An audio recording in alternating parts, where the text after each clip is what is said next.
Hey everyone! Tonight's true stories stay as they happened. Real times, real places. Grab a blanket, keep the volume low and settle in. Before we start, tell us your city and the time on your screen. What are you listening on? iPhone, Android, TV, car or earbuds? If this keeps you company, hit subscribe when we're done. New stories roll in nightly. All right, let's begin. He works the small lobby of a fenced government office at the edge of town, Halloween night. The building is squared concrete, a lobby of glass with a fish tank hum, and a rear service door with a keypad that chirps like a smoke alarm when it wants a battery. At 21:40, rain returns, fat drops that drum on the metal awning. He notes the sound just to break the quiet. Drizzle resumes, lobby 22.1 Xaux. Cameras clean. He is not busy. He is observant. A clipboard sits higher than the radio. A legal pad holds the night's little math. Every 2 hours he does a full walk. In the first hour he stays present, eyes up when the HVAC coughs, pencil ready when the elevator relays click. He makes the rounds at 22 Oeste, hallway A, hallway B, stair 1, stair 2, back to lobby. Nothing smells wrong. At 22:26, the backhall motion sensor wakes a tiny green LED that shouldn't wake on its own. Sometimes air drafts do it. He writes back hall LED false, no traffic. At 22:31, the access log on his monitor pings a new line, door R2, valid code, entry. He stands, rear door, keypad, the one under the awning. He waits the good way, 5 breaths, radio at his shoulder, not rushing. The monitor shows the door's read switch, closed. The camera over that slab of concrete shows rain and a bright circle where the keypad glows. No figure, no shadow, only water and the tin roof's drip. He moves slow. The back corridor smells like wet dust. The exit bar is cool and quiet under his palm. He tries the push, latched. He angles the flashlight across the seam, looking for a hairline of light. Nothing. The keypad faceplate wears droplets like beads. He looks down to the step. A small triangle of water darkens the concrete, too neat for splatter, as if a heel printed then washed itself away. He logs the oddity, 22:35. R2 shows valid. Door appears closed. Visual, no person, no propped latch. The landline clicks and drops. Cell shows no service. He radios an FYI to district, no emergency tone, then cycles cameras one by one. Nothing else stirs. Back in the lobby, a second line adds itself. R2, door, secure, time out. He draws a small question mark and boxes it. At 22:42, the lobby lights blink, the kind of dip a storm gives when a branch leans on a wire. UPS beeps once in the closet. Cameras ripple with horizontal lines, then steady. He listens for the soft click a maglock makes when it drops. He hears none. He runs the second sweep early. Hallway A holds the smell of mop soap that never quite leaves concrete. The copy room's printer sleeps with a green eyelid. He shines under desks for the shape of ankles, not people, just the habit of checking where a person would rest a foot. Nothing. At 22:49, the stair 2 landing gives that rotate scrape again, thin and brief, the sound a wet sole makes when it decides to turn. He writes it, 22:49, stair 2, rotate scrape again. He drops to a knee and angles his light. The paint wears a half moon of shine, as if the shoe pivoted there often. The landline is still dead. The cell still shows no service. He tries the rear door again, watches the keypad for a test code flash. He does not touch it, just notes that the battery icon blinks slow, the way low voltage nags. He draws the battery icon in his notebook, a small rectangle with a notch. In the maintenance alcove by R2, a bucket sits with a dry mop head that looks too crisp to have worked tonight. A folded rag is tucked in the door's hinge side, not jammed, just present. as if someone tested a gap earlier and then changed their mind. He leaves it where it is and writes rag by hinge, likely earlier shift. Back at his desk, the monitor clock corrects itself by 2 seconds, NTP sync kicking in through a line that still claims dead. He watches the access log window as if it were a second aquarium. A soft ping lands, 2256 R2, valid code, entry. The camera shows rain and an empty square of slab. He steadies his breathing and lets the seconds pass like traffic he cannot see. He opens the access control utility and calls up R2 history for the last 24 hours. 8 normal entries at day shift, all tagged with employee numbers. 1 facilities test at 17:02, nothing else. The 2 valid code events from his watch sit alone, red flagged because no badge ID rides with them, just keypad code. He knows the code was changed last quarter after a vendor spun out a copy of a copy. He writes the new one down from memory and does not key it. He keys an obviously wrong one to provoke a response. The keypad chirps invalid and shows a short blink. The log records it as invalid attempt. Good, the system hears. He leans close to the faceplate. The lower right screw is missing its paint dot, as if a driver touched it this week. Tiny scrape arcs show on the plate, not fresh, but newer than the others. He sweeps the floor with his light and sees a pin-bright speck in the shadow of the baseboard. It's not a speck, it's a small brass machine screw. He pockets it in an evidence envelope from the desk and notes brass screw at R2 threshold. Could be from plate. The maintenance log binder says battery swap for R2 was due next week. Maybe the chirp isn't about battery, maybe someone preferred a plate that opens fast. He checks the mechanical closet nearby. The cylinder turns smooth with his master, and the closet breathes cold air from the building spine, ducts, and a blue water tank. A pipe gives a slow tick as it cools. On the shelf, a thin line of dust is broken by a rectangle where a small box sat recently, carried away in clean hands. He pictures a keypad relay kit, nothing exotic, just enough to spoof a valid. He writes dust print, missing box, size of paperback. When he steps back into the corridor, the building makes a sound like someone exhaling.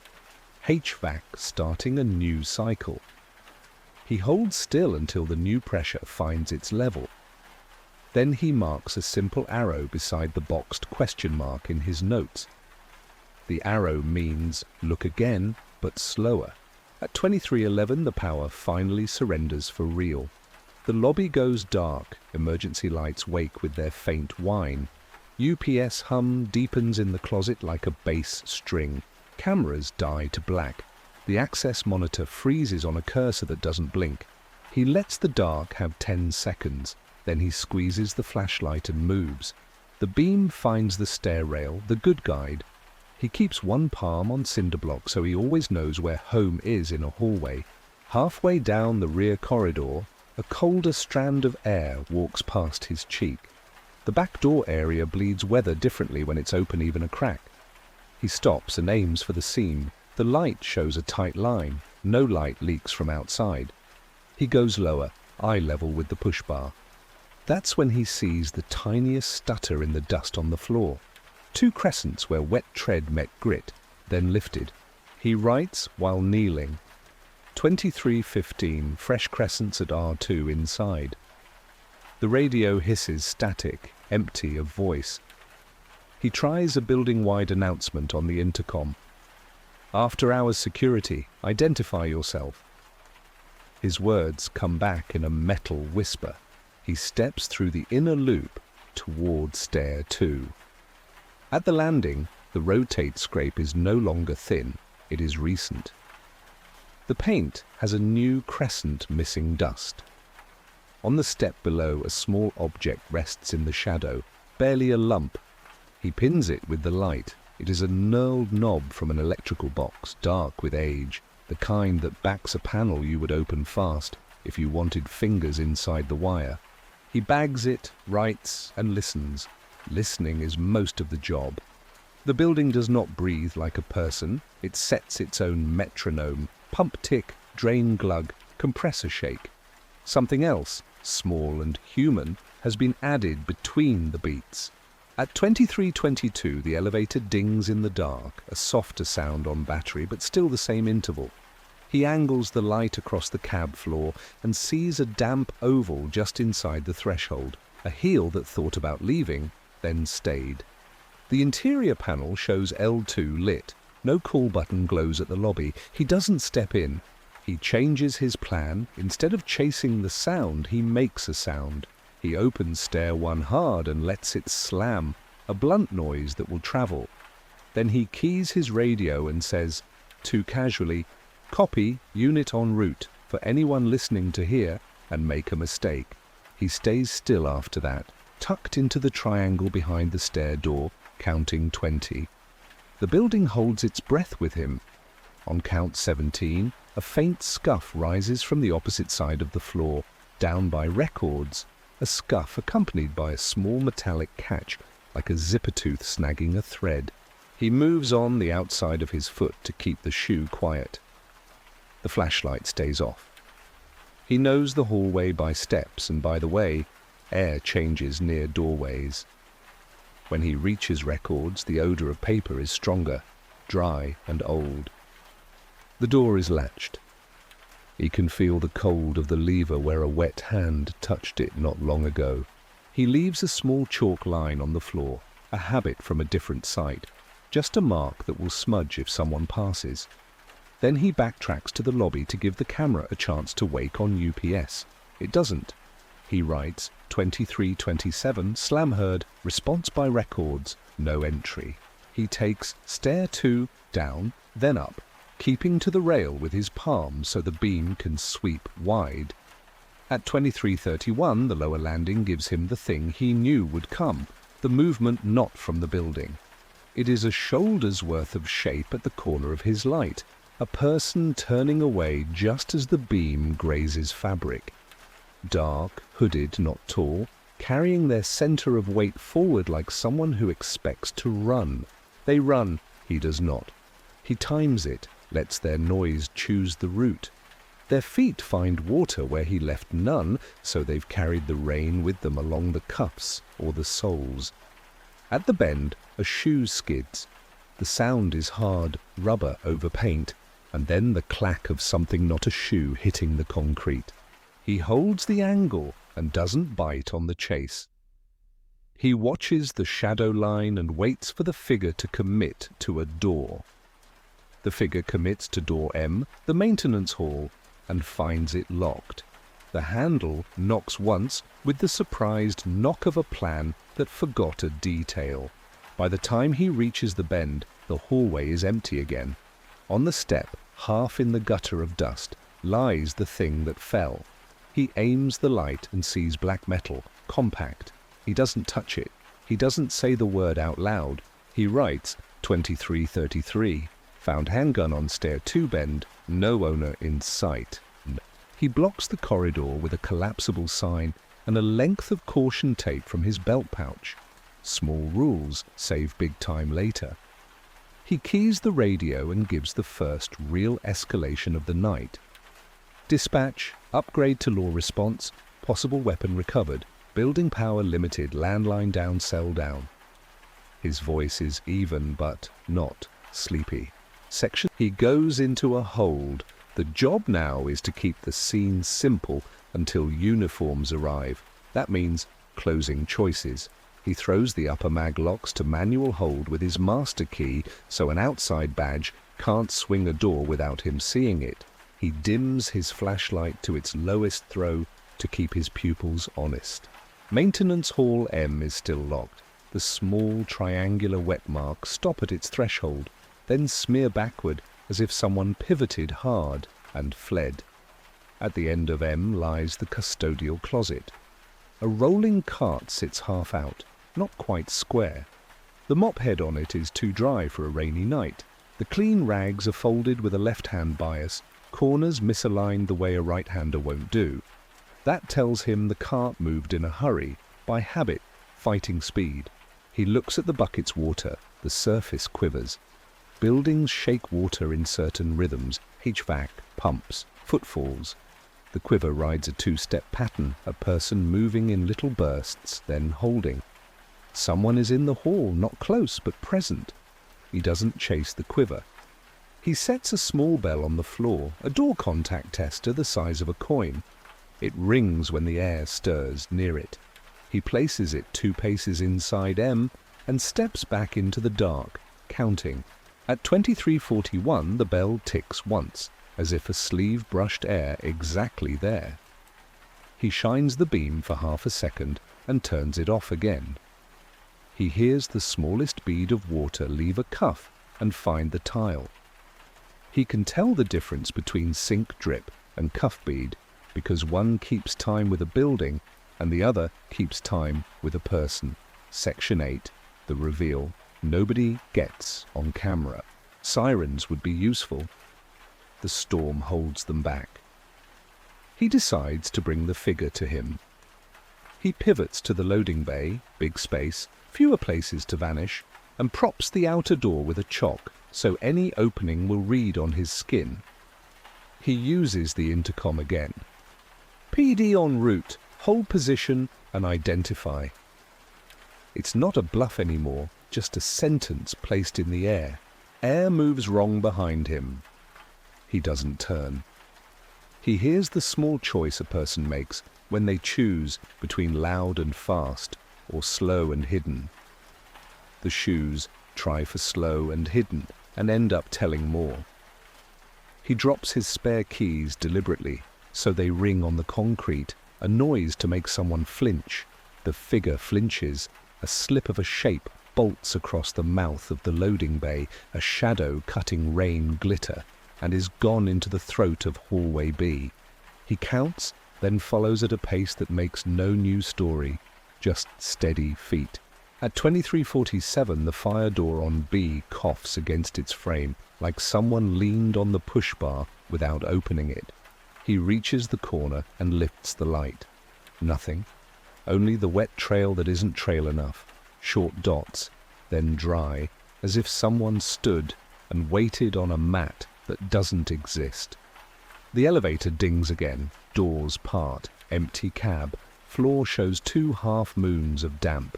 The panel lists BL call at 23:46:51. He adds it to the column of numbers he will hand someone later. The camera would give him the clean shot, but the camera is still a square of black. The reveal nobody gets on camera is the one the report will circle for years. A building with a door that says valid, a figure that leaves almost no face, and a weapon that falls where a person loses balance. At 23:58, cell bars climb 1 digit and stay. He calls in the recovery, the unknown person, the power. At AU06, red-blue washes the awning. 2 officers enter on his master. He keeps them off the stair bend until he shows them the tape triangle and his log. They nod like people who read for a living. They bag the handgun, place it in a small box with a paper that promises numbers later. They walk the halls with him, slow and square. They test M and decide to wait for a key from facilities in the morning. No forced entry, no cause. They ask about the code change quarter. He gives them the memo date. They ask who had the keypad code last. He shows the vendor sign-in where someone printed a last name, too neat for a day shift rush. The vendor will not answer tonight. They stand at R2 and look at the faceplate. One officer touches the bare screw hole with a pen cap and says nothing. Another shines under the plate and says, "If it were lifted, you'd see fresher scuff." They don't see fresher scuff. They check the elevator logs and hate them quietly. Elevator logs tell you what a machine thinks it did, not what a person did. The prints on the garage floor, none. The small crescents by R2, too thin to lift. The bell coin, unimpressed, but noted. By 0102 they file the night to unknown actor, unknown entry, which is honest. He signs the statement and writes his last line like he always does when a night won't settle. Start with what you can say. Do not guess the rest. Morning takes the edge off. Facilities brings a fresh plate, a real battery, and a roll of tape that says, "Do not use" in a loud font. The landline pings back to life when a damp splice dries. Cameras return from black and pretend they were never gone.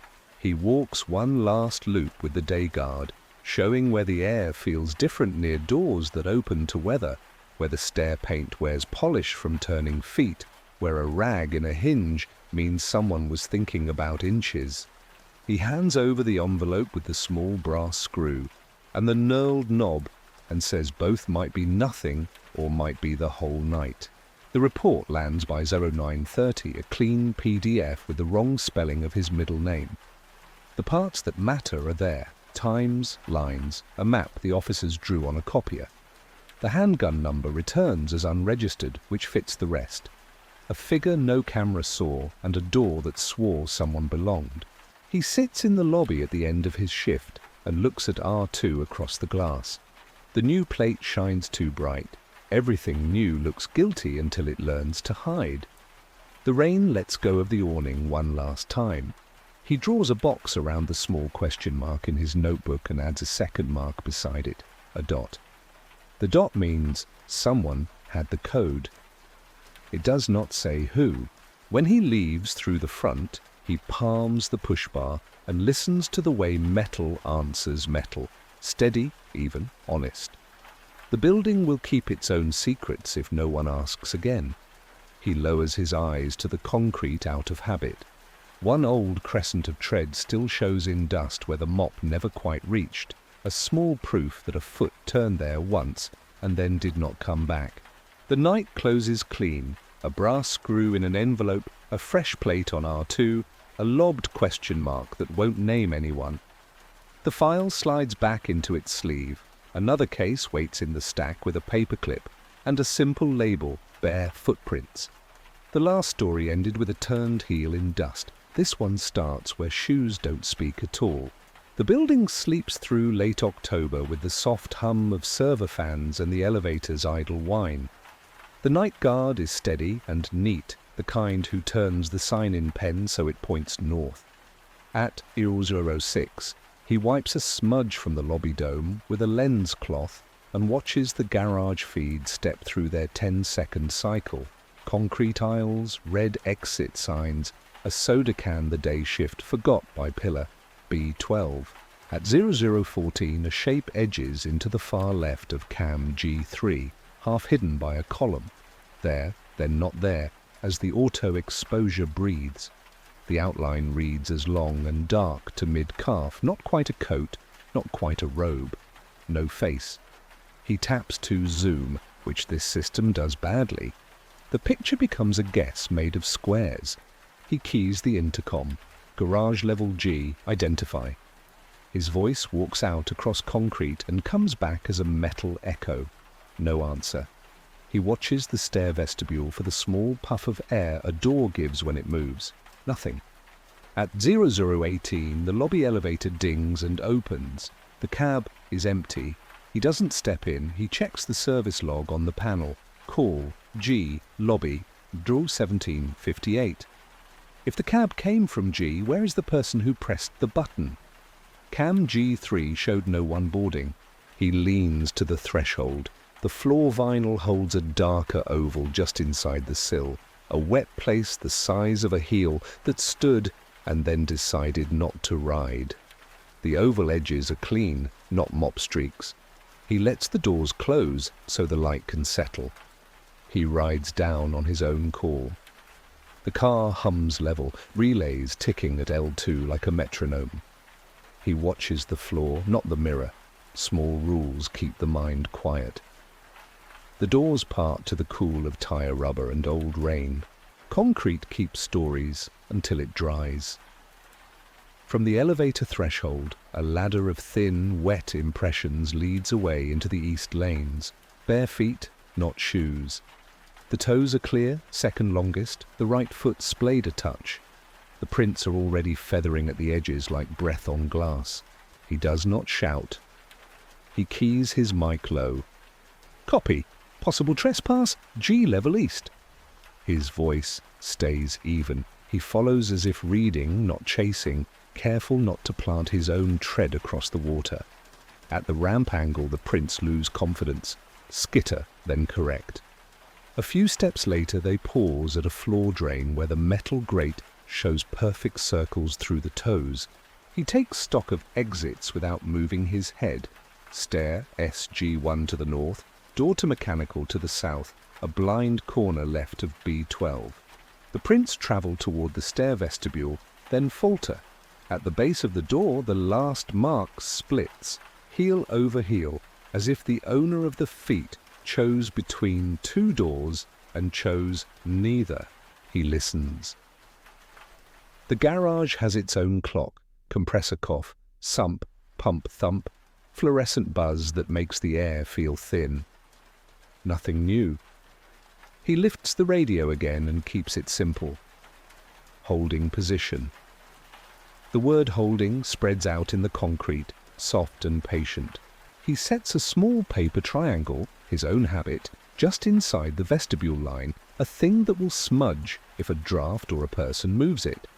Then he steps back to the elevator threshold and notes times the way he always does when the record begins to disagree. 0006 lens wipe, 0014 unknown on G3, 0018 empty cab from G, 0020 footprints observed. He waits the length of a slow breath and watches water do what water does, fade, join, vanish. Where shoes would have told a brand and a size, these prints offer only a walk and a choice deferred. By 0022, the ladder of wet marks has thinned to commas. He sketches their spacing on a small card, heel to heel about 56 cm, the right foot a touch outward. Concrete warmth takes the gloss away. Each print softens, then blends into the floor's ordinary grey. He checks the vestibule seam without touching the handle. Air tells on doors. Cold if it trades with outside, warm if the stairwell holds heat. Tonight it breathes neutral. The paper triangle he set just inside the line sits sharp, no smear. He waits a full count of 20 with his head tilted, listening for hinge ticks that don't belong. Nothing. He backs 3 paces and looks for what the usual camera would miss, low details. The vestibule threshold shows a peppering of water too fine for a step, like sleeve drip. One dot rides the lip of the metal strip, wobbling, then lets go and threads down the bevel. He writes Euro 23 sleeve drip at SG1. The elevator answers his lobby call with a polite ding. Doors part on G again, empty. He had wiped a fingertip circle dry at the sill to know if anything crossed while he wasn't watching. Now a new half-moon of damp touches the dry circle's edge, light as breath. The cab's panel shows L, G, Wuru 2312, with no hall call registered. Machines have their own reasons and still make you guess. He speaks once into the space, even and small. After hours security, hold position and identify. The vestibule does not answer, but the garage's long bulbs stutter in sequence, the way old ballasts do when a tug on the building drops them a fraction of a volt. The effect runs away into the east lanes and is gone. The mechanical door handle shows the ghost of a hand, a crescent where skin oil keeps dust thin. He angles the beam over the plate, locked. He tips his ear to the seam. Fans hum beyond, a steady white that can hide anything slower than itself. He notes mech locked. Fans normal, then leaves the handle clean for fingerprints that might matter to someone else. At Euro 25 he chooses the stair.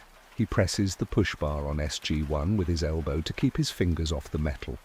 The hinge answers the way a well-used hinge answers, one soft groan near the end of its arc. He holds the door open a palm's width and watches the paper triangle. Air from the stair sucks it inward a millimeter, then lets it rest. No rush past, no swirl. He steps into the vestibule and crouches so the beam can live low. The floor paint shows old mop swirls. Near the inner door, the one to the stairwell proper, 3 thin, wet ovals sit oddly apart from each other like someone stood there and thought. They're not the same size as the prints outside by the grate. They are smaller by a finger's width. He writes it down without deciding what it means. He tries the inner door. Unlocked. Stair air smells faintly of rubber and the spice of a dry fire hose. He moves 1 flight up with the slow favor of someone reading steps, counting 7 rises and the landing. On step 5, a faint gloss crescent shows, a turn mark, fresh enough to catch his light. On the landing dust, a tight, straight line cuts across at ankle height, the signature of a wheeled thing rolled fast, a bin, a cart, or a suitcase that doesn't belong in a garage at I-026. He holds there and kills the beam. The stairwell's own sound is a long, small exhale. Somewhere above, not far, a single drop falls and finds concrete with that round pick you hear in underground spaces. He waits for the second drop to prove a leak. It doesn't come, not a leak, then a cuff, or hair, or a string of water shaken loose. Back at the vestibule line, the paper triangle has moved a hair toward the garage, just enough to show a soft smear on one corner. Drafts move paper as cleanly as people do, but drafts keep time with systems, and this smear arrived between fan pulses.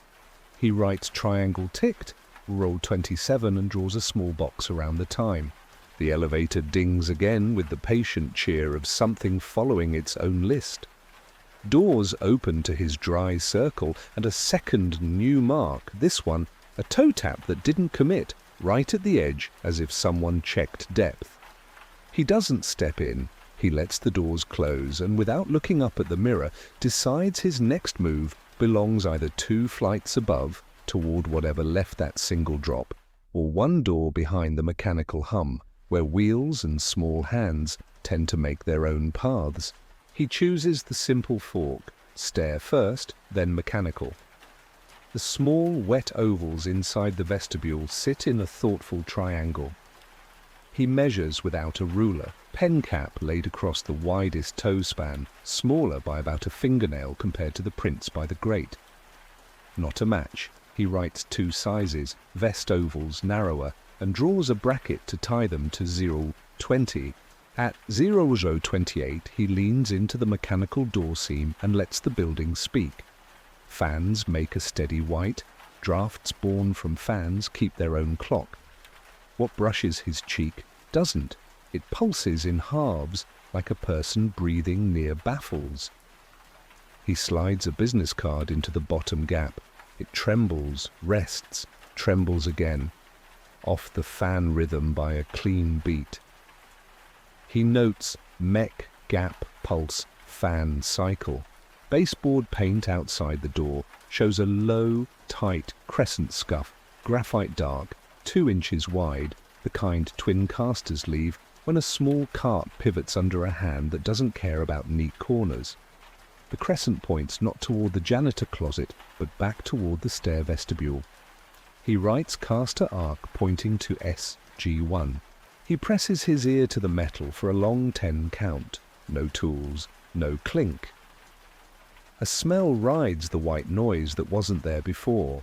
Cool detergent, a line of citrus under the dust. He keeps the handle clean and moves on.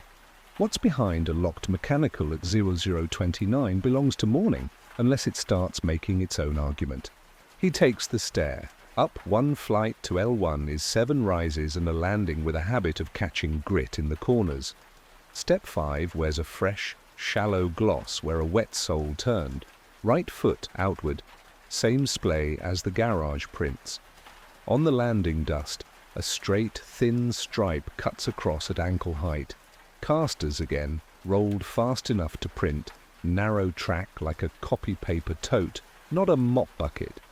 He writes L1 landing, narrow cart line east-west. The door to L1 corridor is wired glass with a rectangle of dark beyond. Office hall after hours, exit signs making small red islands. Through the mesh, 10 feet in, a low plastic tote on tiny wheels sits crooked to the wall. The lid is half on, half resting against a hinge that shouldn't be carrying weight. On the tote's handle, a wet string line travels from elbow height down and ends in a round dot. Drip from a cuff or a sleeve, then a pause. He opens the latch with the meat of his forearm so fingers don't print, just enough to slide a coin bell, his door contact tester, onto the tile inside.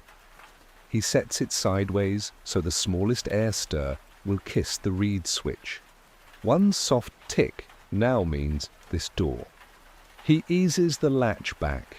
It seats with the polite taishke of hardware that was oiled in another decade. Back down at G, the garage air has cooled a notch, which makes the concrete feel louder. The ladder of prints is almost gone, just the memory of toes on a plane that prefers to be blank. He stands in the elevator's mouth and wipes a fresh, dry circle at the sill to make himself a witness. At A031, the panel lists L1G without a hall call light. The cab arrives with its tidy ding, doors part on stainless that keeps everyone's fingerprints forever. He doesn't step in. He leans and lets his light live low across the threshold plate. 2 marks sit there he didn't put there. 2 small, clean toe ovals side by side on the steel, the width between them closer than an adult's stance, the edges water sharp, not mop blur. They face into the cab, not out. Someone stood inside, just barely over the line, testing distance. He writes the shape of the moment. U031, 2 small toe marks on sill, facing in. Then he lifts his eyes and listens for the bell he planted upstairs, the one tick that will tell him whether the cart and the hall live alone, or whether the hallway just breathed with something that keeps its own time. The building answers him with the smallest consent. At A032, 1 floor up and 40 feet east, the coin bell he planted gives a single, clear tick, the kind of sound a reed makes when air brushes past it, not when a door slams. He writes the time before he moves, so the paper will remember. Sulbaru 32 bell tick, L1 East Hall. He rides the elevator to L1 but doesn't step out of the cab until the doors have been open a full count of 5. Quiet halls lie about being empty. Time tells more. Wired glass shows the corridor in grey squares. The low tote sits where he left it, still crooked to the wall, lid half on. A wet line angles from the tote handle to the floor, then ends in a round dot the size of a coin, another cuff bead or a sleeve that won't let go. He eases the latch with his forearm and lets the door rest against the stop. The coin bell on the tile is now a hair out of square, rotated just enough to make the magnet seam show. He could have nudged it himself when he set it. He didn't. He notes bell rotated a 10 degree and draws a small triangle beside the word as if to fix the angle on paper. He crouches by the tote. The wheels are narrow, plastic, the kind a copy room bin wears.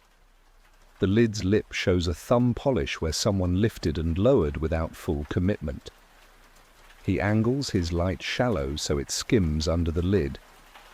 Inside, a stack of office paper wrapped in ream sleeves, a roll of blue painter's tape, a box of nitrile gloves half missing its top, and, tucked in the corner, a folded poncho the colour of old limes with a drip combed into its hem. The poncho isn't wet. It's recent wet, glossing only where the hem folded itself. He writes poncho damp, not puddled. On the lid, near the hinge, 3 small ovals print in water, spaced close, not even. 2 line up like toes, the third sits odd, like a toe that doesn't match the others. He lays the pen cap across the span as he did downstairs, narrower again than the great prints. He does not decide, he just binds them with a bracket in his notes. 2 sizes in G East Lane, vest ovals, lid marks. A breath of air moves down the hall. Not a draft, not a fan pulse. It comes in two halves, pauses, then repeats. He kills the light and lets the exit signs paint everything in red edges. In that faint frame, the corridor owns three features: a closed copy room with a glass sidelight, a fire extinguisher in a cradle, and a door marked Records Annex with a lower dust line on its kick plate where feet miss by an inch when people push. The dust line is part, not whole. Someone's clean sleeve brushed it hours or minutes ago. He floats the beam back on at its lowest throw and checks floor shine rather than shapes. 10 feet past the tote, the wax carries a faint ladder. Half moons that don't last because hallway air eats them faster than garage air. The half moons angle toward Records Annex, then hesitate, crossing once to the sidelight of the copy room and back as if someone wanted the mirror more than the door. He keeps his fingers off handles. The copy room shows itself anyway. Racks, staplers, a humming printer asleep with a green eyelid. In the glass he can see his own light as a coin. Behind that coin, in the room's far corner where boxes stack to shoulder height, a tiny string of water makes a dot, then another dot, then stops. Not a leak. It forgets to be steady. He speaks once, the patient way. After hours security, hold your spot and we'll walk out without trouble. The corridor gives the long exhale of buildings that would rather be empty. He circles back to Records Annex. The lever is cold in the way metal is cold when air moves around it. He doesn't touch. He angles the light low across the kick plate. A faint run-down line shows, the kind a thin drip would make if a poncho hem brushed. Then a second later, let a drop go.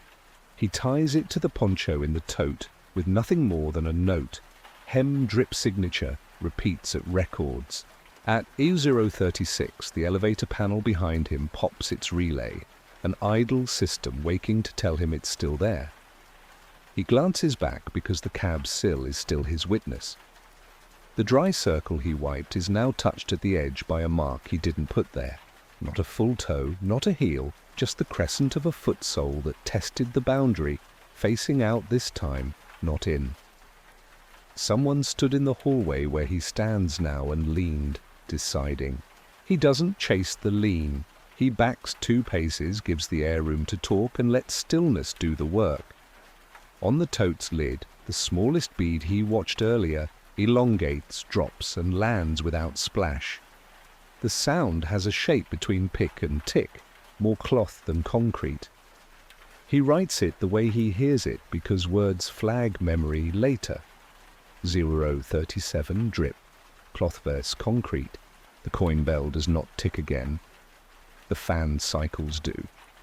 He holds the hallway for one more count of 20, then anchors his next move to paper, not fear. 038. Check Annex handle W glove, confirm copy room locked, return to G for footprint trail status. He pulls a glove, breathes once, and reaches toward the lever that isn't supposed to be warm. He gloves the right hand and lays the left flat to the door to feel what metal says back. The Records. Annex lever is not warm. It's the kind of not cold that means a palm lived there a minute ago and left nothing but absence. He writes it that way. 0038, lever not cold. He eases the latch and lets the door open a hand's width. Annex air has a dry paper weight that folds sound. Exit sign red slides along rows of low shelves. The floor isn't concrete here, it's office carpet, low nap, the kind that will show a wet foot if you give it only a minute, and then pretend it never did. He keeps the beam down and patient. There they are, 2 dark ovals side by side just inside the threshold, then 3 more farther in, lighter already. Bare feet print on carpet like slow cloud, heels soft, ball distinct, toes separate where the weave refuses. He measures with his pen cap because that's what he has. These are the smaller set. Span tighter than the garage marks, toes closer. A second toe that tries to be longest and nearly gets there. He ties them to his brackets, lid marks, annex carpet, vest ovals, G lane. 6 feet in, a rolling kickstool sits wrong way to the shelf. Its rubber ring leaves a faint, wet semicircle on top where someone may have stood. On the shelf above, a dust rectangle is clean by the width of a thin banker's box, the kind that holds paper someone would rather read in quiet. He writes, "Box missing, recent, with no arrow to gilt, just a square." He lifts the lowest shelf lip with the back of his glove and checks for drips. A thin line rides the edge and breaks in two. Poncho hem, same combing. He doesn't touch the box space. He lets the stillness hold that shape for whoever will make tidy sense of it in daylight. A breath lands where it shouldn't. 2 halves, pause, repeat. It's not fan rhythm. He knows fan rhythm now. He kills the light and lets his hearing move ahead of him. The breath comes from the annex's deep end or the corridor outside at knee level, the range where a person crouches when they choose to be smaller than a door. He waits for the scrape hinge of a change in posture. No scrape comes. At 0:40, the elevator dings out in the hall. Doors open, the cab's relay makes the same polite pop he's been timing all night. He doesn't step out of Annex. The cab is his witness and his lure. He needs it where it is. The red spill from the exit sign paints the Annex threshold like a thin ribbon. It doesn't ripple. He keeps the decision simple. He sets a second coin bell, this one on the Annex carpet just inside the door, lying on its side where draft won't nudge it, but a passing shin will. He backs the door to a 2 fingers gap and lets it rest. The bell is a patient thing. He can be patient too. He checks the copy room with the beam at ankle height. Locked. In the wired glass, a faint figure could be anything, the double of his own light, the ghost of an office chair, or a small shape near the far boxes that decides not to move when watched. He does not talk to glass, he talks to paper. 0041, copy locked, Annex prints, small. Proceed, 6-8 FT, kickstool wet ring, dust box gap. He returns to the vestibule line to keep his triangle and his sill circle honest. The triangle is smudged the same hair it was. The elevator sill shows a new single oval touching his dry, but this one faces out, heel heavy, like someone waited just inside and leaned to test distance with the weight on one foot. He writes it as an arrowhead on the circle's edge. He keys the mic low. Copy. Advise non-emergency unit. Building secure but occupied. Unknown party. No voice. He keeps the tone like weather. Present, not loud. The garage is cooling. The last of the prints at G are stories now, not witnesses. He chooses not to chase the elevator voice or the Annex breath. He makes the kind of decision that keeps a night from turning into a maze. Hold the choke points. Let the building talk. Let impatience belong to the other person. On his notepad, tiny, square letters, he writes the line that will steer the next hour. If they want out, they'll choose air and light. Watch the paths to both. Then he stands where the cab can see him when the power remembers itself, and where the Annex bell can tick. If anyone by 0:43, the garage has cooled into the kind of quiet that makes small sounds travel. He holds the vestibule and the elevator mouth the way he planned. 2 choke points, 1 pair of eyes. Down the east lanes, cam G3 cycles past pillar B12. The soda can glints, then dulls as the exposure breathes. No person, no car. Up on L1, the hallway gives a different kind of noise, a printer's fuser waking. It's the soft click, then low heat hum a copy machine makes when a hand brushes its panel. Machines wake by schedule sometimes. At Diojo 44, this one never has. He writes, Rule 44 copy awake, out of schedule, and keeps his feet where his paper told him to.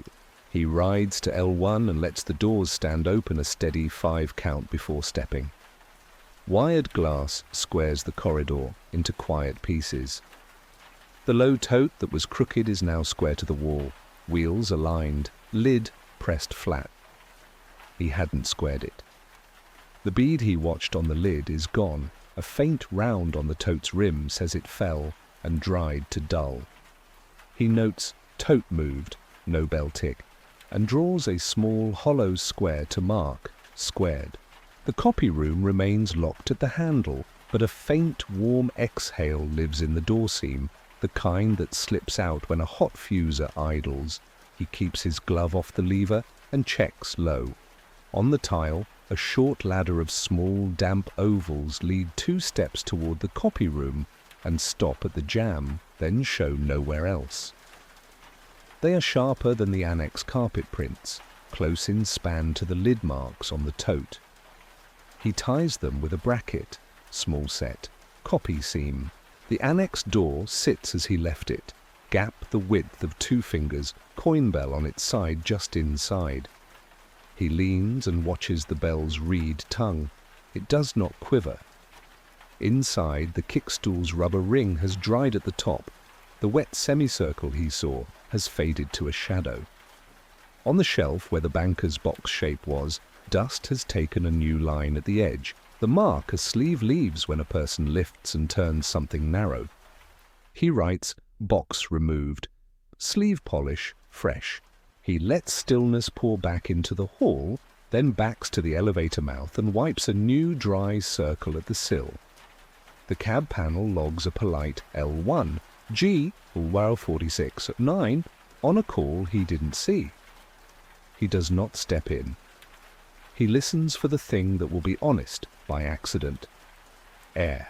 It comes from the stair, SG1, a slow draw, a cooler spine of wind that climbs when a door below opens and then holds itself for a count before relaxing. He rides the wave with his cheek. It repeats off the HVAC rhythm by the exact same beat as the mechanical door's odd pulse earlier.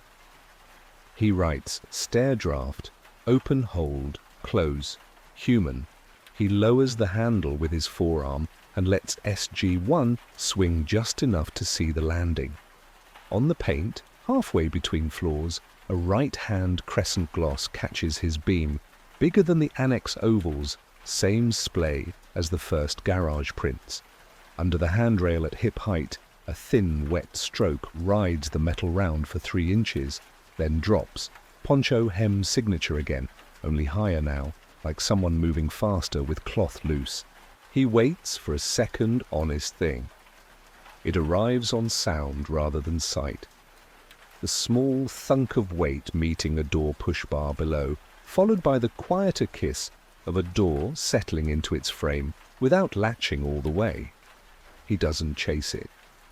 He clocks it, all 47 door, touch lower, and chooses the path that keeps the story readable later. He returns to G to see what changed at air and light. The garage doors part to the same tire rubber cold. He doesn't talk. He just looks where water would have something to say. At the elevator sill, the dry circle wears a new half moon at its outer edge, heel heavy and facing out, like a person stood inside the cab and leaned to look. A second, smaller oval kisses the steel a finger's width to the left, as if another foot considered stepping but didn't. He draws them overlapped in his notebook, big heel, small toe, without writing what that pairing might mean. He checks the east lanes. By B12, 2 faint commas of damp hang where concrete meets the ramp. They are too clean to be mop, too soft to be tire. The ladder doesn't continue, it breaks, then vanishes, the way water does when it finds its level. The intercom carries his voice once, measured, made for whoever is choosing between maze and door. Exit is clear at loading, walk slow and left, no questions asked. He props the loading bay on a chock and chalks a line across the threshold, thin, ankle-high, the kind that will smudge if anyone brushes it. Back at SG1, the paper triangle he set earlier has drifted another hair toward the garage this time, and wears a new dull spot at one corner where a not quite dry cuff might have kissed it. He doesn't move it, he just boxes the time. 0049, triangle smear increases, and lets patience be the tool that keeps the night from lying. The elevator dings with its same tidy cheer. The panel lists G lobbied 04931 with no hall call registered. Doors open on stainless that reflects only him, the circle he wiped, and the new marks he didn't make. He does not step in. He writes the next sentence before the moment can blur. If they're choosing air, they'll show at the bay. If they're choosing height, the stair will say so. Then he turns his light low and gives both places room to speak. At 0050, the loading bay chalk line tells first. A faint brush at shin height smears the line's top edge. Not a kick, not a drag, just the soft blur a loose hem or pant leg makes when someone angles through without wanting the door to talk. On the floor beyond, rain that drifted in earlier has been fingered by a new pattern. Two small ovals toe forward that try the outside air, then think better of it and retreat. He doesn't step into the opening he made. He stands off and lets the air pick a side. Cool pulls in, holds a breath's length, then eases out. That's a door below opening to weather, then hand-checking itself shut. He writes, Rule 50 bay line kissed, draft, open hold close, and keeps the bay propped. A patient exit that will make its own case to anyone who wants out more than in. The elevator panel blinks a tidy G, lobby, Trawpool 51 bow 4, with no hall call light. Machines don't bluff. Someone told it to leave. He rides after it only to the threshold, then waits the full 5 count he uses when he needs quiet to announce itself. The cab opens on the lobby's square of tile and the colourless light of a room that pretends to be a fish tank. 2 wet, bare footprints sit clean on the lobby floor just beyond the sill. Right foot slightly splayed, second toe eager, same geometry as the garage ladder but smaller, the span closer to the tote lid marks and the Annex carpet pair. The prints step out of the cab, stop as if listening, and then split like a thought, one angled toward the glass doors, the other toward the security desk's low corner where the mop never quite loves the grout. He holds the door with his shoulder so the sill circle stays his witness. He doesn't follow the prints yet. He reads their edges first, water strong at the ball, nearly gone by the heel, the exact way a person steps when they want contact without noise. He writes 051 lobby prints, small set, X2, 1 to glass, 1 to desk, and sketches the fork on paper. The run toward the glass touches the mat, then fades into it, leaving the plush dark just a shade darker by the door rail. The push bar wears a thin breathe of cool that wasn't there 10 minutes ago, not open, but tested. He doesn't put his hand on it. He checks the lock plate with a beam slung low. The latch shows bright metal where motion rubbed dust, fresh enough to glint. The exterior remains properly locked by schedule. He notes front latch rubbed, secured, and lets the door be what it is. The print by the desk steps into the grout seam and becomes a crescent, then a smudge, then tile again. He turns his light to find what water usually tells on, baseboards and the low shelf lip. A small drip comb rides the laminate edge under the visitor log like a ponytail, shook itself. 3 beads in a row, then nothing. He looks up at the camera bubble over the desk and remembers the night's earlier dark. The UPS glow is back. The recorder's red LED carries a steady pulse. He writes, Iwero 52 recorder alive without promising himself it kept these moments. The cab behind him makes the polite relay pop that says it has business again. Panel, lobby, G, Bureau 5222, again without a hall call lit. It's the same loop as before, a small ferry serving someone who won't be seen on the pier. He checks the sill. His dry circle bears a new heel at the inner edge, larger this time, the geometry matching the earlier garage marks. Right foot, outward, stride longer. Over that heel, off to the side by a finger's width, a smaller toe kisses the steel. Two sizes share 1 second and fail to agree on direction. He doesn't choose a story for them. He writes the drawing instead, one big heel facing in, one small toe leaning out, both EO52. Then he listens the way he did in the stair, past fans, past pumps, for the human beat hidden in the building's metronome.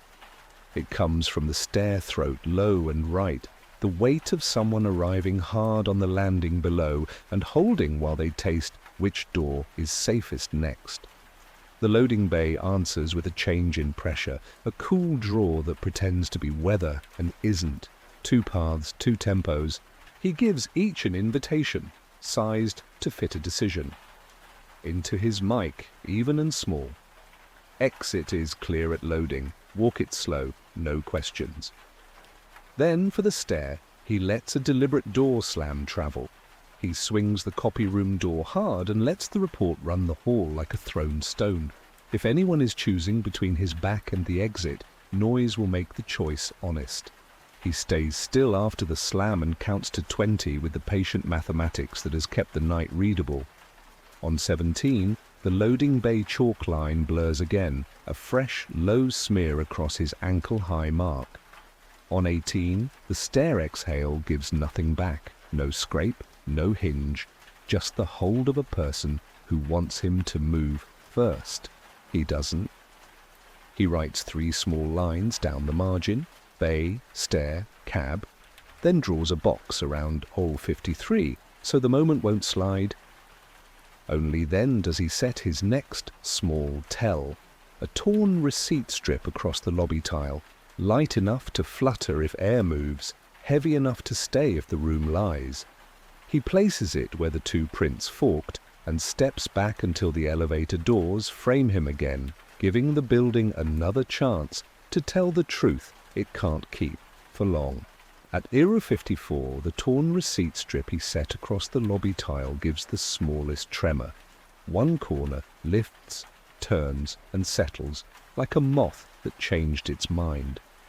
Air moved through the fork where the 2 wet prints split. He writes it first so the paper remembers. 054 receipt flutter, no footfall. The elevator panel logs lobby, G, Israel 5421 without a hall call lamp. He doesn't ride.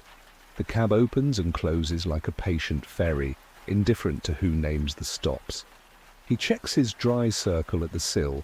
A small toe touches its edge, facing out, then vanishes into nothing the floor can keep. The loading bay answers next. His ankle-high chalk line blurs a second time, a lower smear with a thin thread dragged through it, as if a loose hem printed its own path. Beyond the threshold, the wind has fingered the rain into small commas on the concrete. 2 appear where none stood a minute ago, light, toe forward, then retreat. He lets the bay stay propped, an honest door for anyone who wants the weather more than the maze. The stair, SG1, finally tells what it's been hiding. He presses the push bar with his forearm and watches the latch meet the strike. It doesn't seat. He lowers his beam to the hinge side and finds a strip of blue painter's tape folded tight across the stop, angled to keep the door from kissing home. The tape carries grit in its tack and a wet shine at one edge where a cuff brushed it. He writes EO055 blue tape at hinge, deliberate hold open, and bags it gloved. Up on L1 the tote sits as before, but lighter by a small truth. The roll of blue tape inside wears a fresh torn end, ragged. He hadn't touched it. He notes tape used, tote squared earlier, and draws a bracket from this line back to the hinge strip in his log, a quiet arrow that says, 1 person, planned, inches. He sets his own inch now, a new tell, his tell. A hair-thin ribbon of the tote's tape, he photographs the roll before and after, goes across the bottom of the Annex door stop, below eye line, where a draft won't find it, but a shin will. It will tear clean if anyone passes. He writes 0056 tape tell set, Stash Annex. The copier hum gives a tired sigh, then sleeps again. The coin bell inside Annex does not tick. The hallway holds its red exit light like a long breath. Back in the lobby, the receipt strip lies settled, but the push bar of the glass doors owns a new polish at the bottom rail, left of centre, too low for a hand, exact for a foot that tested height. On the pane itself, knee level, the faintest oval of fog breathes and fades, not a smudge, condensation that chose the glass and then forgot itself. He logs it without deciding what it means. Low glass fog, brief, 0057. The panel adds another tidy line, G, lobby, 5709. The cab opens on the tile again. Inside his dry circle, a large heel prints heavy, right foot outward, same geometry as the first garage ladder. A finger's width away, offset and higher, a small toe kisses steel. 2 sizes, 1 second, neither committing to the room. He sketches the overlap, labels it Rule 57, and leaves the boxes around it empty. He offers one more sentence into the building that sounds like a door left ajar. Exit stays clear, walk slow. Then he turns his head, not his feet, and listens for the honest thing. Pressure. The stair exhales colder from below. Open, hold, close. The human rhythm he wrote earlier. The bay pulls once, then rests, as if someone is deciding whether rain is worth it. 2 paths again, 2 tempos again. He chooses the path that makes the next minutes readable, secure the cheat, then give the maze fewer options. He peels the last blue strip off the stair strike, seats the door, and hears the latch take with a clean metal promise. The stair will now have to speak out loud if it wants to be used. When he steps back to the elevator mouth, the receipt strip lifts a corner one more time and lies down flat, as if the room breathed and then thought better of it. He boxes EU58 and writes 3 words upright and small to steer section 9. Bay, lobby, annex, hold. At 0059, the building gives him 2 honest sounds back to back. First, a tiny fabric titch from Record's Annex, the sound of low-placed tape giving up. Then a single, bright coin bell tick. He writes it before it can blur. 0059 Annex tape, tell, torn, bell, tick. He moves just enough to see without owning the hallway. The Annex door gap is wider by a coin's width. On the carpet inside the threshold lies the torn blue sliver he set, one edge curled, grit clinging where a shin brushed. The bell has rotated a quarter turn and now points its reed at the shelves like a compass that changed its mind. Beyond, the kickstool sits 2 tiles left of where it was. Its rubber ring leaves a faint moist circle that is drying at the top. Motion, then pause. He keeps his glove off the lever and listens. The Annex air is paper dry and steady. No breath now, just the set of a room that has finished speaking. He notes with the small square letters he uses when a thing is over. Annex movement concluded. The elevator answers on its own cycle. L1, G, 01, do, row, 7, again with no hall call lamp. He doesn't chase the cab, he checks the sill circle when doors part at G. Inside the dry ring, a large heel prints in heavy and leans back out, a weight that never fully chose the room. Overlapping it by a finger's width, a smaller toe kisses steel and points outward, not in. He draws them stacked with though one, underlined, and leaves the meaning for later. The loading bay speaks next. His ankle-high chalk line wears a new lower smear, fresh enough to shine under the beam. Beyond the threshold where the earlier rain pooled, Two small toe-forward ovals appear and commit. No retreat commas this time. They step over the wet edge to the rougher outside concrete, then fade where cold eats water, and the night prefers to be blank. Beside the first oval there's a second, larger, offset, half a foot to the right, as if company stayed near, without stepping into the same square of earth. He does not write what relationship lives in that spacing. He just notes two sizes at bay, smaller leads. He lets the bay stay propped and keeps his voice the size of the room. Exit is clear, walk slow. No echo comes back except rain's tiny pick at the lip of the awning. Inside, the receipt strip in the lobby has slithered half an inch. A slow slide that says air decided to move once and then reconsidered. The front push bar holds no new polish. The glass has lost its knee-oval fog.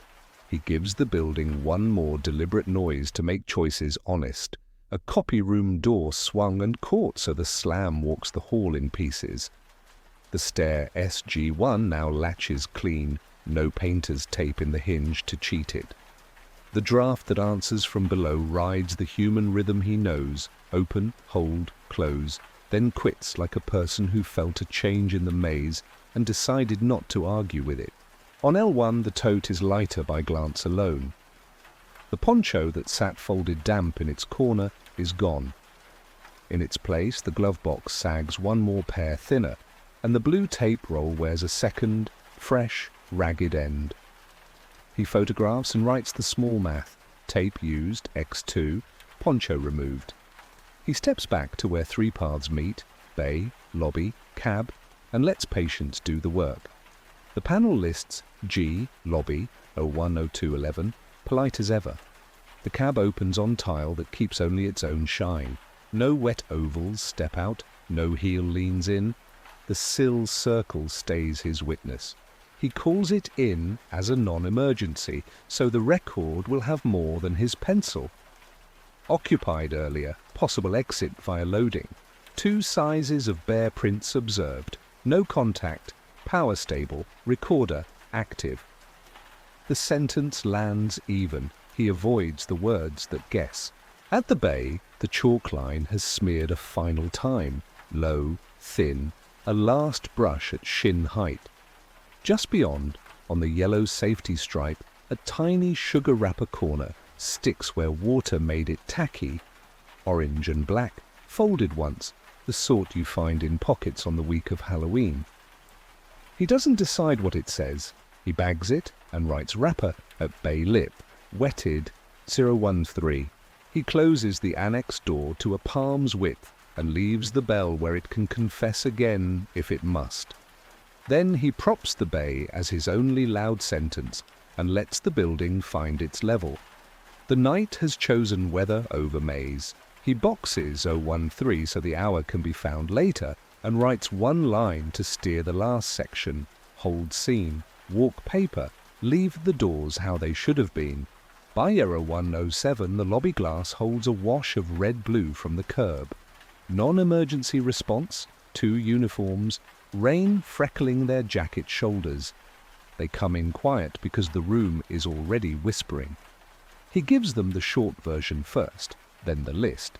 Lens wipe at 006, figure at 014, empty cab at 018, first prints at 020, annex bell at 032, stair tape at 055, bay exit at 01 or 103. They work the scene with the patience of people who read for a living. One bags the blue painter's tape from SG1, another photographs the sill circle and his pencil sketch of overlapping ovals. Large heel, small toe, the stubborn pair that won't pick a direction. The sugar wrapper corner from the bay lip goes into a paper envelope with a number that won't mean anything until later. The recorder shows alive. They pull the lobby clip anyway. The camera gives what cameras give: tile shine, elevator doors, an operator's shoulder in reflection. No faces, only the suggestion of movement outside the frame where water decides what it wants to remember. "We'll take the logs too," one says, and he prints the elevator's tidy ferry list like a receipt for a night that kept its own schedule. In Records Annex, the low kickstool has dried to a faint ring. The coin bell lies on its side, reed pointed toward shelves as if it believed the room had a north. The dust rectangle where a slim banker's box sat is still clean, crisp at the edges. Forced entry? No. Missing high value? Not by his list. Annex keeps paper, not cash. They walk the L1 corridor, pause at the squared tote, and photograph the tape roll with its 2 ragged tiers. The poncho is gone. He says only that it was damp when he saw it. The copy room's seam gives a soft, warm exhale. A technician's sticker on the panel admits the machine wakes on touch. The handle stays clean. Their gloves stay clean with it. Down in the garage, the prints that had told so much are becoming ordinary floor again. Concrete is loyal to no story. It takes water, then it takes the hour, then it offers you grey. Still the officers kneel where he marked B12 and study the ramp's faint commas, the place where a small foot corrected and a larger foot stayed polite distance. 2. One asks the air. He answers the way paper answers. 2 sizes. That I can say. They try mechanical and leave it for morning. Locked, fans honest, no tool noise, no smell of cut insulation. The stair now latches with a sound that feels like a period. He writes it exactly that way in his book, Stair Latched, 0106. Period. Under the awning, rain threads the seam and ticks into a shallow pan someone left months ago. The outside concrete keeps no print past the first metre. The bay threshold's chalk line is mostly smear now, a low grey blur with one last clean angle where fabric didn't brush. He circles it on his sketch so the day people won't mop away the only sentence the doorway tried to write. Statements are taken at the desk. He speaks slow, keeps the verbs small, hands over the pages where his tiny boxes sit around minutes that mattered. He stapled a corridor map at the back, bay, lobby, cab, 3 paths, and the little tells, receipt strip, coin bell, tape at hinge. A quiet math problem anyone can grade later. By 0202 the room has let go of most of what it was holding. He resets what he changed, chalk out of the bay, bell back in the drawer, tape sliver logged and gone, elevator wiped of his dry circle, SG1 checked twice and seated. He squares the tote and writes a note for day shift, not to move it until facilities signs off. The officers leave the way calm people leave, with the front door's push bar giving that small metal promise that sounds like routine returning. "We'll call if the wrapper or tape yields anything," one says in a voice sized for night. He walks the last loop because habits keep rooms honest. Annex lever, cool, copy seam, quiet, lobby tile, dry, garage, only its own echo. At the sign-in, he turns the pen so it points north again. He dates the log, prints his name clear, and adds the line he uses when a story refuses to choose a face. Observed 2 sizes of bare prints and paths that did not meet. Exit likely by loading bay, no contact, doors set as they should have been. When he kills the lobby light, the glass turns from a mirror to a night window and back. The building holds still, exactly as empty as it knows how to be. He listens one last time for the human rhythm, open, hold, close, and hears only weather. Then he leaves the room the way he found it, pens straight, chair tucked, latch sure, and lets the floor forget the rest. The garage story ends the way concrete likes, grey again, the chalk line a soft smear, the receipt strip back to looking like trash. He centres the pen on the log, closes the folder, and pulls the next thin case from the stack. The tab says, "Trick or treat disguise." The last file faded to ordinary floor. This one begins at a door where ordinary tried to hold. A narrow Los Angeles block sits under a steady porch light that hums like a small transformer. It is Halloween, 1957, houses a single story, low roofs, short walkways. After sunset, the air cools and finds a clean edge. At 1902, children begin in pairs, cap guns, paper masks, cheap satin capes pinned crooked. A father in this house keeps the screen door quiet with a hand on the frame.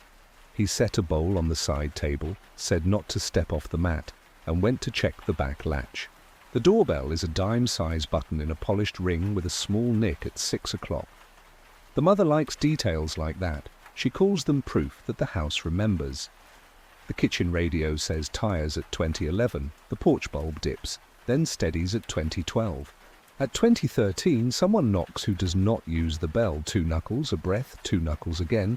The rhythm sounds like a word said twice. The mother opens the inner door, keeps the chain, and sees a person on the mat wearing a plain paper mask from the 5 and dime. Eye holes are round and a little too far apart. The mouth is a neat O, more perfect than a child would cut. A paper grocery sack hangs from one hand, folded flat, crease too sharp to be old. Trick or treat, she says, for them to keep the line moving. The figure does not answer. The porch light makes the eye holes look like tunnels. A neighbor waves from the sidewalk. The head turns a slow notch, then comes back. She drops 3 pieces into the sack. The sack does not dip the way weight dips paper. The figure nods once. The thin rubber band at the temple gives a twang like a plucked string.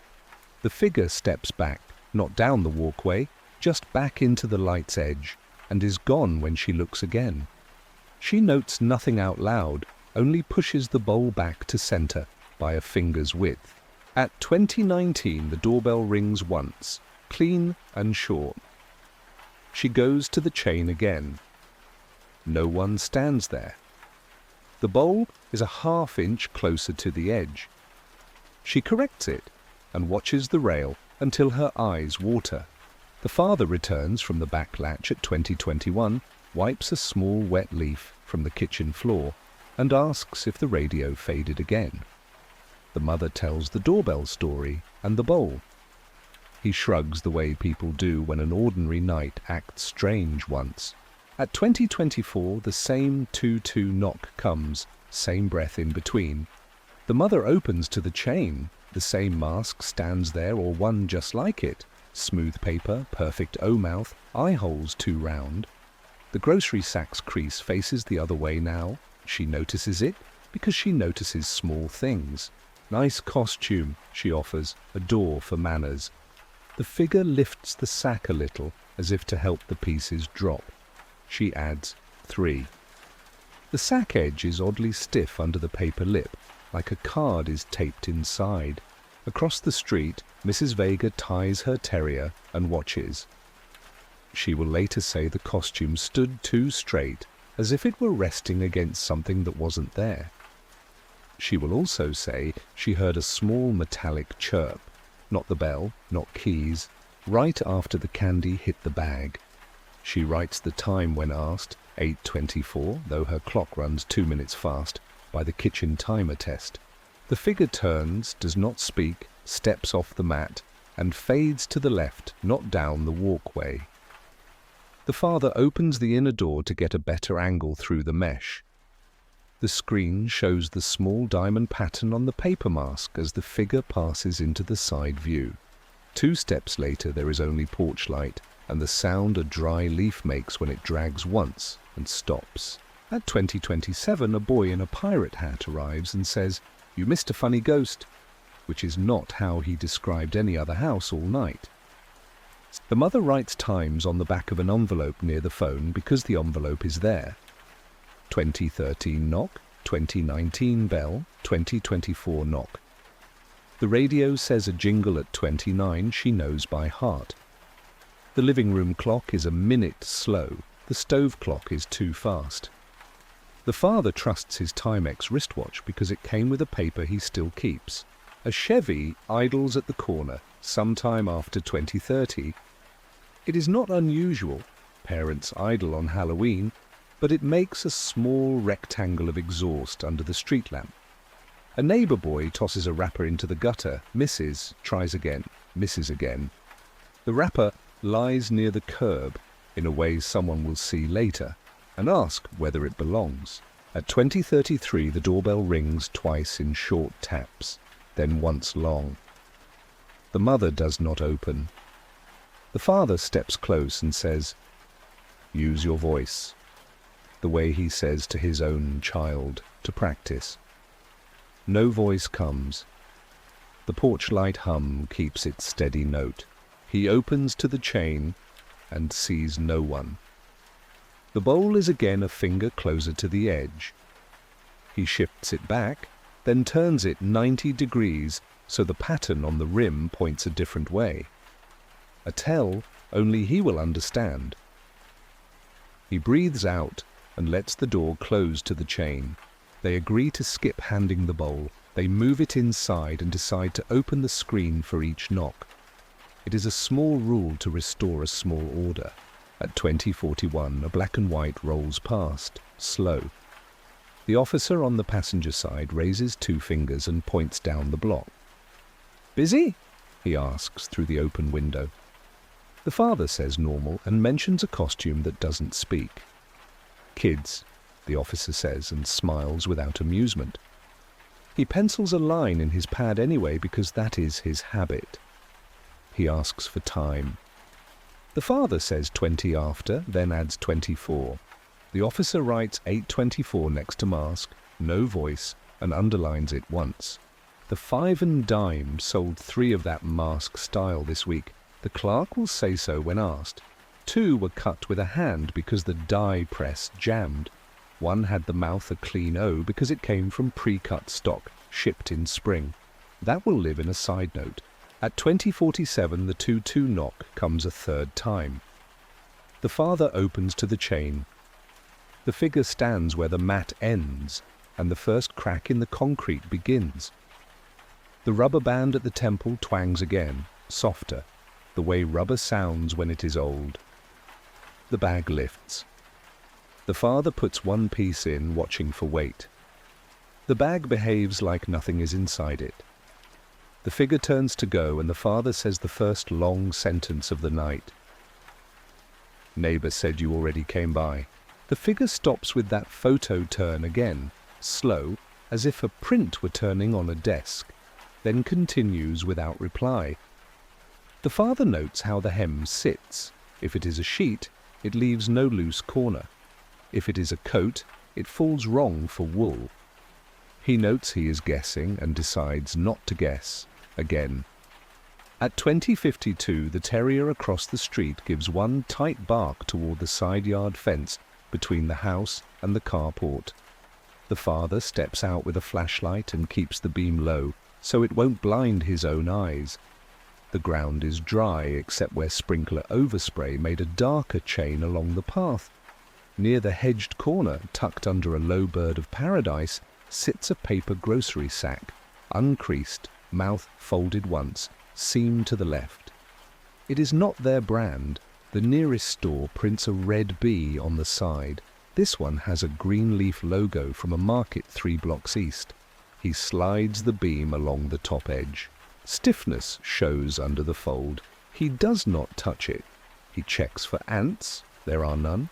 He calls the mother to the door to witness without coming down the steps. She sees it and says, "Not ours." They agree to wait for morning light or a patrol car to pass again. At 20:59, the doorbell rings 1 short, 1 long, like a test. The father opens to the chain and says, "If you need help, use your voice." It is not a challenge, it is a door. Silence answers. He watches the bowl he moved inside. It does not slide this time. At 21:04, 2 older kids in costume mention a silent ghost 2 doors up, the house with the hallway mirror you can see from the porch. They describe the mask wrong, say triangle eyes and a jagged mouth. because the mirror threw their own faces back and their minds filled in the rest.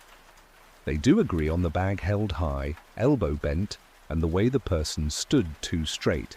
The mother writes, kids mention ghost on the back of the envelope under her times. She adds mirror house because she likes how the term keeps the picture steady in her head. At 21:11, the radio plays a weather spot. The announcer says clear. The porch light adds a small buzz when a moth hits the glass and rides it a moment. The father hears the light note change and looks out of reflex. The walkway is empty. The 2 pumpkins at the step glow like small stoves. At 21:16, the knock comes again. 2, breath, 2. The father repeats his sentence. The figure stands, does not speak, holds the sack. The mother notices the paper's edge. The fold is now to the right, crease sharp, as if a fresh bag were in play or the same bag was perfectly re-creased. The rubber band at the temple makes no twang this time.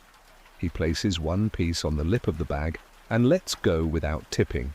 The piece hangs a blink too long, then slides in with a cardboard sound, not candy, on paper. He logs that sound in his head because he trusts sounds more than feelings. The black and white returns at 21:22 because the officer wants his earlier line to be neat. He parks at the corner, walks up, and keeps his flashlight low to save night vision. The father points at the bird of paradise and the green leaf bag tucked there.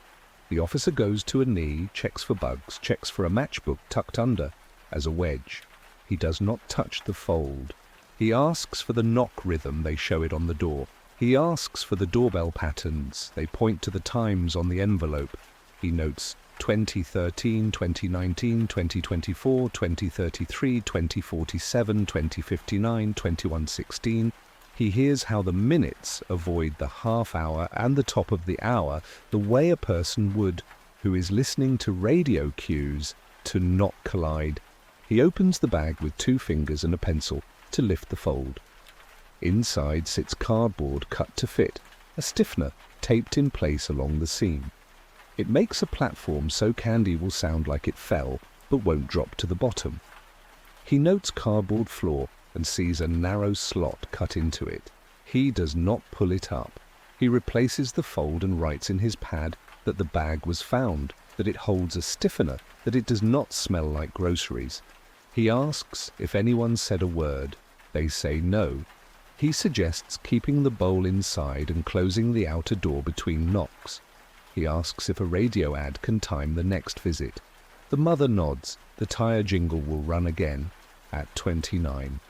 They wait for the 21:29 tire spot. It plays on schedule. No knock comes during the jingle. 2 minutes after it ends, 21:31, the doorbell rings. Once. Exact. The father opens to the chain. Empty porch. He looks to the side yard. The bag still sits under the hedge. He watches the porch light hum. It holds. At 21:33, the 2-2 knock comes. The mother opens to the chain. The figure stands where the mat ends, and the first concrete crack begins. The bag is gone from the hedge. Now it is in hand again, crease left, platform inside, making that slight cardboard tone when the lip moves. The rubber band twangs at the temple, a tired little sound that seems to move closer to center than before, as if the mask had been adjusted. "Last house," the mother says in a friendly way, not a warning. The figure nods once, the way the other nods were drawn. The head turns a slow notch toward the street. The idling Chevy is gone now. The block has the even quiet of a night that would sleep if small systems would stop making little notes. At 21:36, the officer circles the block and pauses at the corner. He notes the bag now in hand and the way the person stands. He will later write adult height, slim, shoulder line level, nothing special, but he has to put words. The 5 and dime clerk counts receipts the next morning and remembers 3 masks sold in a week. One went to a girl with coins in a folded list, one to a boy in a striped shirt, one to a man who wore a hat and asked for a spare band. The clerk has no name for the hat, but he can say the man counted change twice and use the counter edge to stack it. At the house, the father tests the bell and writes down the note it makes: short, plain, no ring left. He measures the chain's arc. It allows the door to open 2 inches short of the jamb, enough to pass candy, not enough for a hand. He notes the bowl's polish on the table edge where it slid and slid back. He adds 2202 in pencil because he woke and heard a single, short bell he did not answer. The officer returns on November 1st and lifts a print from the bag's fold. It is a smudge, good for nothing. He keeps the bag. He writes that the cardboard platform was slotted, purpose unknown.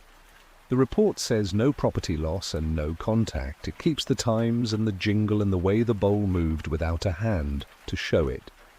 Days later, the porch light burns steady, hums steady. The mother replaces the bulb anyway because the sound feels like part of the story. The father straightens the screen spline where a finger pressed once. The nick at 6 o'clock on the bell ring is still a nick. It had nothing to do with any of it. The 5 and dime sells the last paper mask before the weekend. The clerk tapes a fresh band onto a sample to show it can be done. The O-mouth looks simple until you stare. It makes everything on the face look surprised without feeling anything.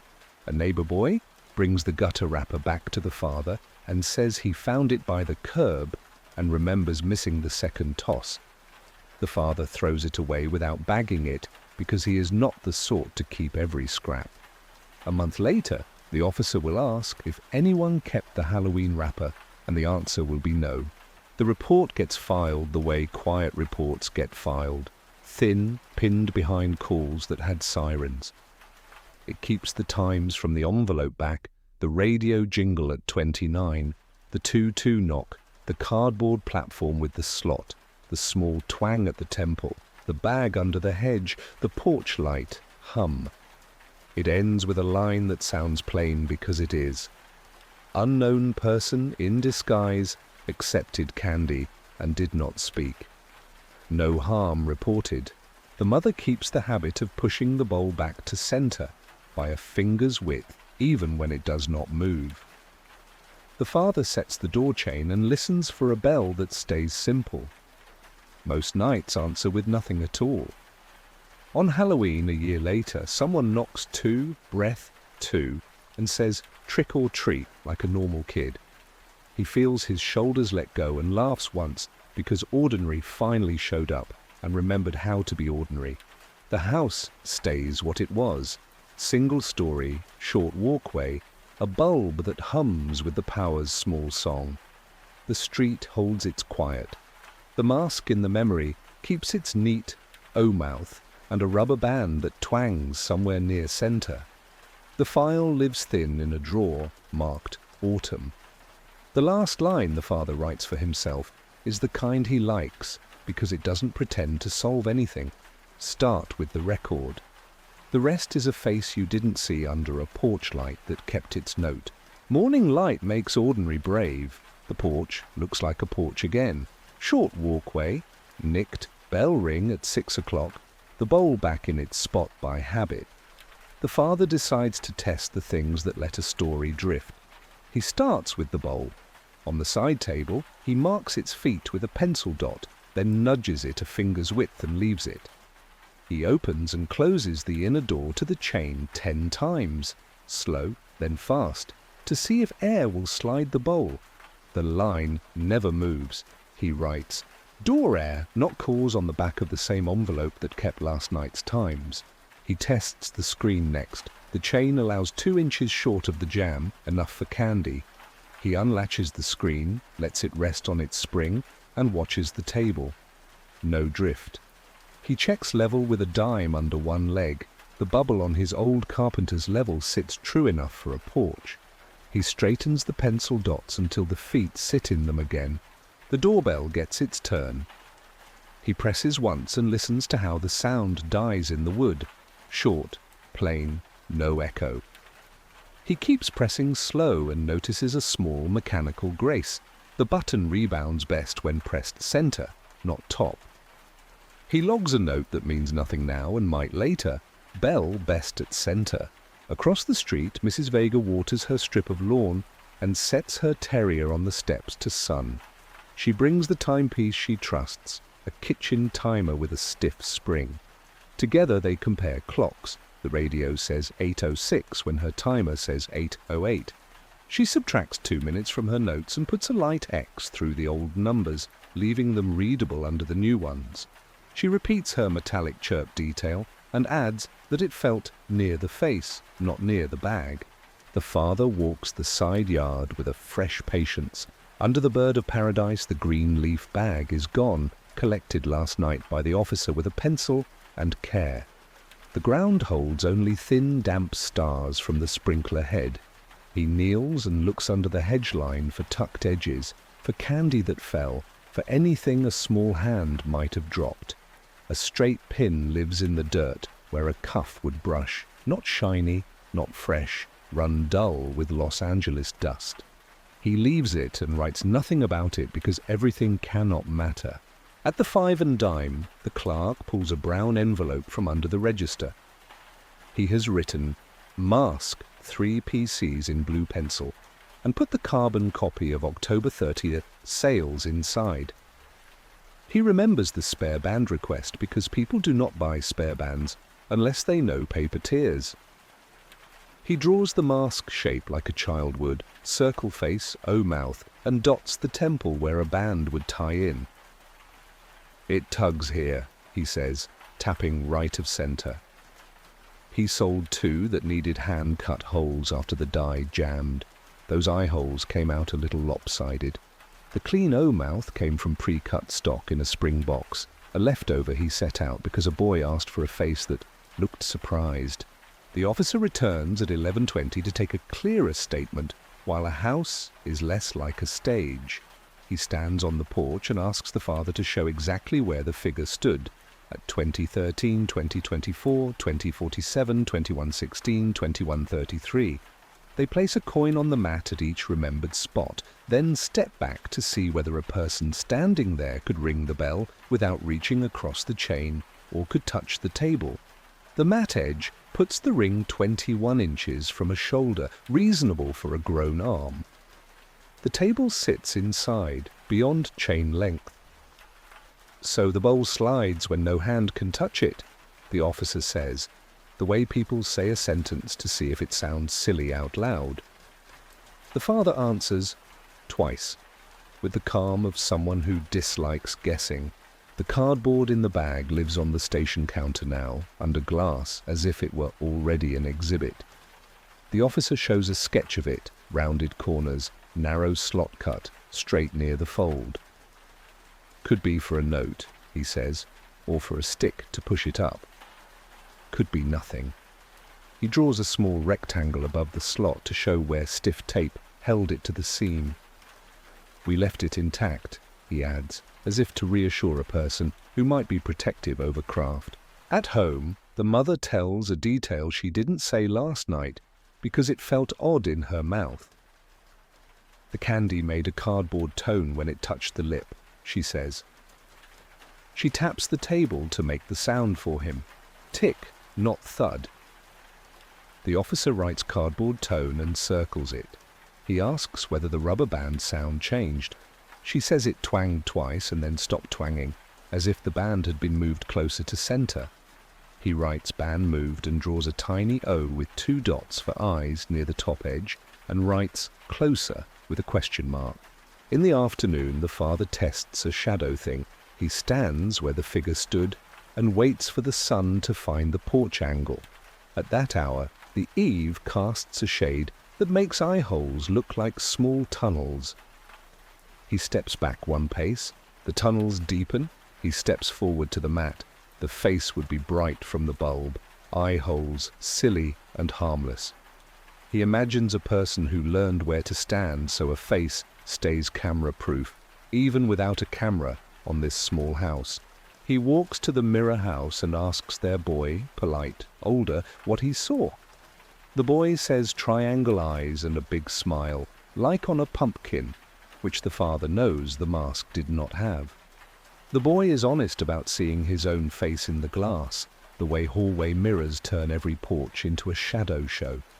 The father writes mirror ads, faces on his envelope, and draws a rectangle with 2 small circles inside to remind his future self not to trust a house that wants to perform.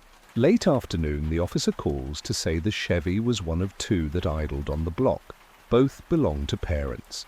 Neither driver remembers a paper mask at the time they sat. They were looking for their own kids in capes and plastic helmets. The wrapper from the gutter is long gone. The father had thrown it away. The officer understood, didn't scold. The room of evidence stays thin. At dusk, the father replaces the porch bulb with a new one because the hum felt like part of the story. The new bulb hums too. The hum belongs to the transformer, not to last night's person. He touches the bell ring and feels the small nick at 6 o'clock, the one the mother calls proof they live here. He presses the button and hears the note die short again. He times it with his wristwatch, less than a second. The parents choose a small experiment for the next Halloween because control keeps worry small. If anyone knocks 2, breath 2, they will ask for a name and expect any single word in reply. If a person will not give a word, candy will go into a bowl at the step, not to a bag. They do not mean it as a trap. They mean it as a rule to keep a porch ordinary. They will replace the screen spline where a finger pressed flat, then forget the pressure until they notice the line again and remember. In the bottom drawer by the junk mail, the mother keeps the envelope that held the night: 2013, 2019, 2024, 2033, 2047, 2059, 2116, 2131, 2202, and the phrases that made the picture steady: cardboard tone, band moved, bowl slid, mirror adds faces. She adds one more at the bottom because it feels true and harms no one. Most masks are only paper.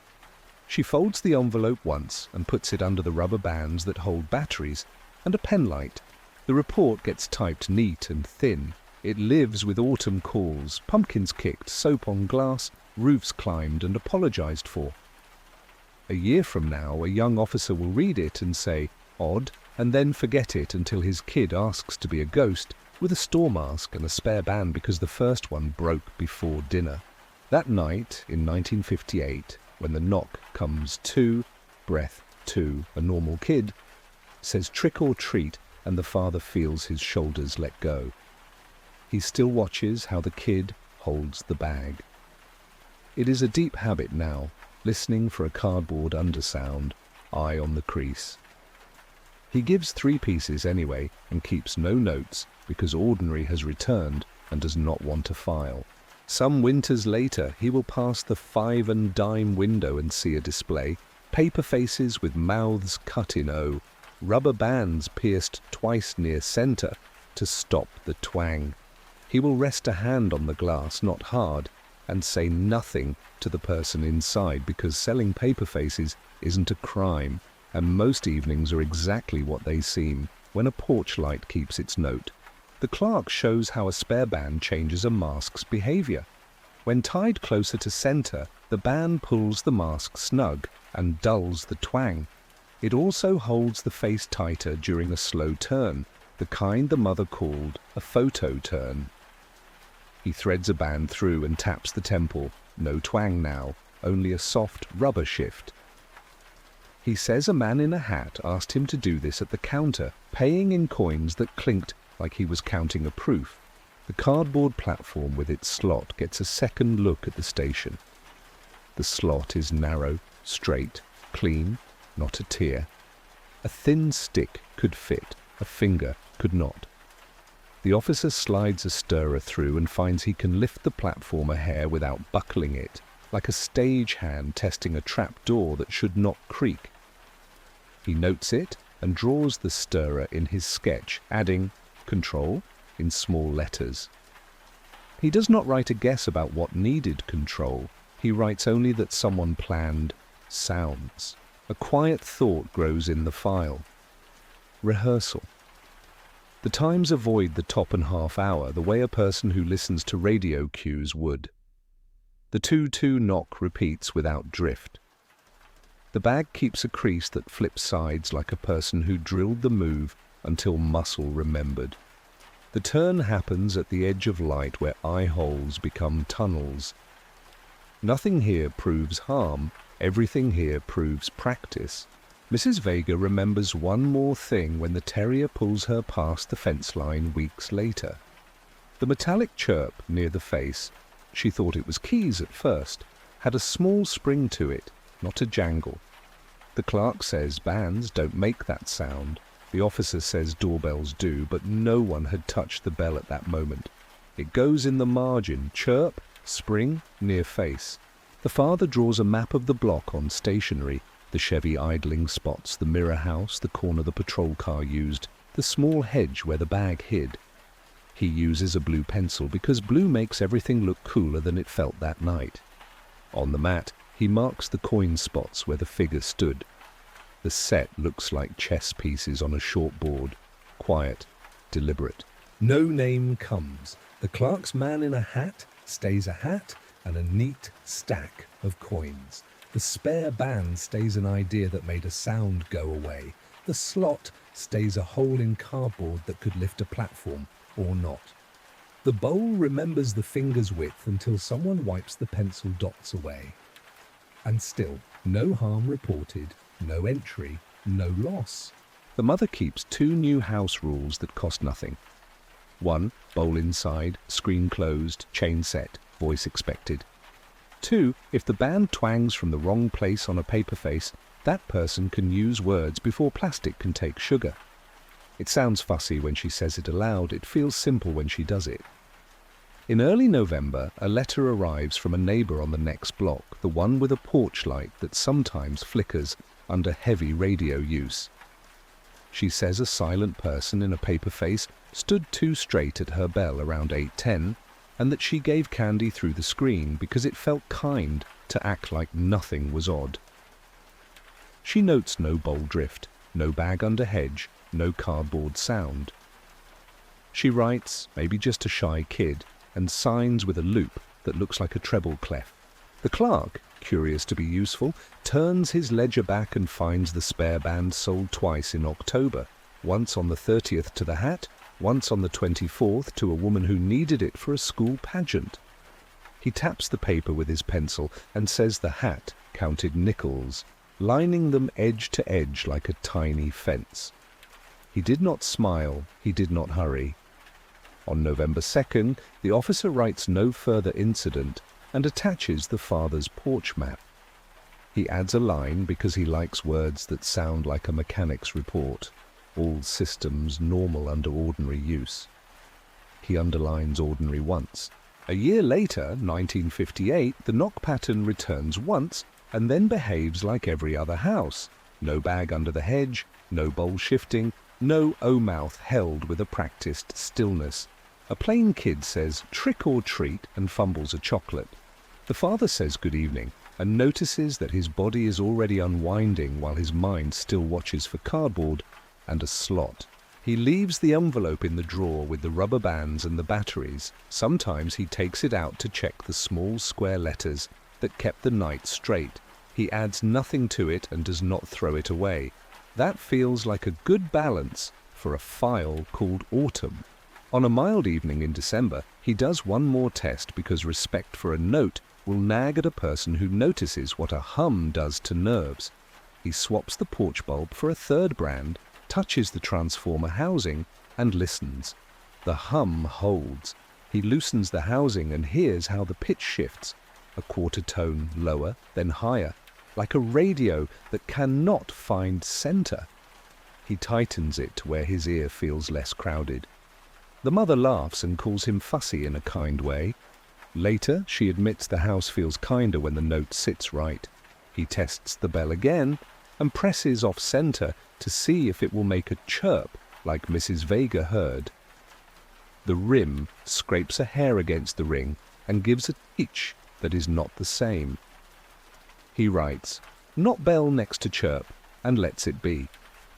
The list on the envelope ends with the thing that always ends lists like this: unknown person accepted candy.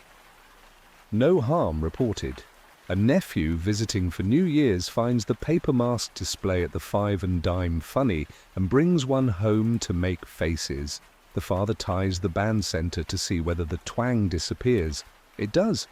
He steps to the mat where the shade makes eye holes into tunnels and sees how the face becomes camera-proof, even without a camera.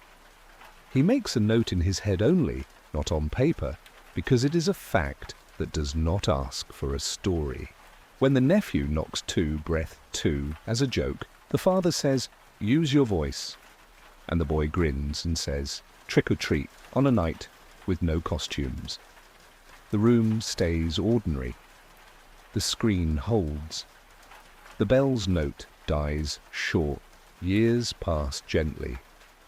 The envelope stays in the drawer under rubber bands that get switched out when they dry. The porch light gets replaced by a style that hums less. The nick at 6 o'clock on the bell ring stays.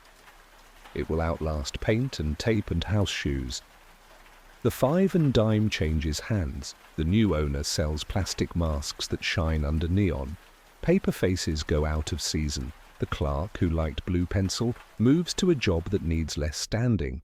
When the parents sort papers for a move across town, the father unfolds the envelope one last time and smooths it with his palm. 2013, 2019, 2024, 2033, 2047, 2059, 2116, 2131, 22 read like a night watch for a small lighthouse on a street of low roofs. He underlines "start" with the record and leaves the rest ununderlined on purpose. He slides the envelope into a file marked "Autumn" and adds it to a banker's box that once held tax forms. He writes "house" porch on the box end because mislabeling would make him itch. When the box lands on a new shelf, he sets the bowl in a new place and makes new pencil dots under its feet, because a person who liked control will always draw tiny maps even when he pretends not to. On Halloweens in the new neighborhood, kids say "trick or treat" and rubber bands twang or don't, and nothing slides when it shouldn't. He tells no one about a slot in cardboard except the mother who already knows, and who already knows how to listen for the cardboard tone in noises that mean nothing. The case stays thin and honest. It never becomes more than nights listed on an envelope and a porch that held its shape. It keeps its O mouth with no face behind it, and moves forward the way quiet reports do, pastors of small order, proof that a street can meet a stranger, and nothing worse happens than a bowl learning to sit in the center again. If anyone reads the file decades later, they will find the words the officer typed. Unknown person in disguise accepted candy and did not speak. No harm reported. They will see pencil brackets, a map with coins, a note about a spare band, and a sketch of a slot that never asked to explain itself. They will hear no recording, only the hum of a transformer, and the short note of a bell with a center that likes being pressed.